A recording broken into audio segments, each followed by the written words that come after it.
What does it mean investing with a human rights approach? Okay, when we do investments, most of the time in regular investing, you take a look at what is the financial benefit from investing in this company, all right? When you add any other lens, so whether it's human rights or anything else related to socially responsible investing, you choose what other lenses that you want to use. So you can have a lens of human rights, you can have a lens of labor rights, you can have a lens of environmental impact. There are many different lenses, and many people use many of them at the same time and say, okay, if I evaluate this company according to its human rights behavior, not just its policies, but its human rights behavior, how will it measure? Right? If I evaluate this company according to its impact on the environment, or the way it treats its own workers, or is the product that it is producing beneficial to the larger community? Each of those lenses then becomes something that you choose either to use or to not use.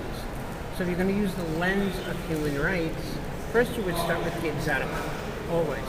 And you say, okay, in its supply chain, for example, are there human rights abuses? Are workers treated fairly? Are workers paid at least the way they are legally required to be paid? Do workers have a decent place to live? Is there decent sanitation, etc.? All right, and believe me, in many countries, the answer to those questions is no. All right, so then you have a choice: do you want to own a company and then put pressure on the company to bring about change, or do you want to say, I don't want to invest in a company that does that? With every company, you have a number of choices, whatever the lenses you're going to apply. The first is we screen it out. We don't invest in companies that do X, whatever X is, okay? The second is I choose to own it, all right, and I will vote my proxies, on shareholder resolutions as well as have filed. The third is I will choose to write a shareholder resolution and work with others to bring it to the attention of the company or present it to the company at the annual meeting. The next step would be not only is it the shareholder resolution and the way they vote on it, but the way we get others to vote on it and support it, but I am willing to work with the company to bring about the changes that are necessary.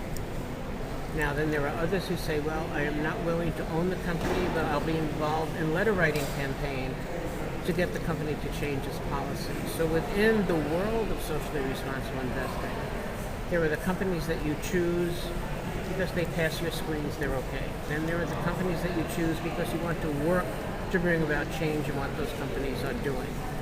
All right, and then there are other companies that you say, I don't want to own them because I only have a limited amount of time and energy to work on issues, but I'm willing to support issues that others are doing. So you look to see, are others working on those issues? So within the world of socially responsible investing and human rights investing, you have this spectrum of possible activities, and then you decide what are the issues you want to work on, what are the issues you want to support the work of others. Is that simple?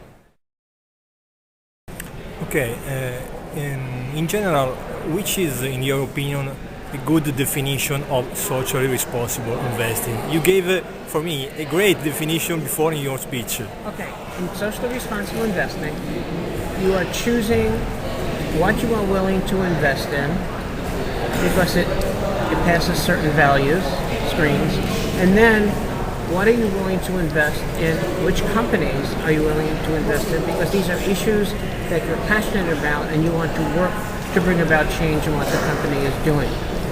It is really not enough to just say, okay, we are not going to invest in these companies because they are doing things we don't like, because the companies will continue to do those things.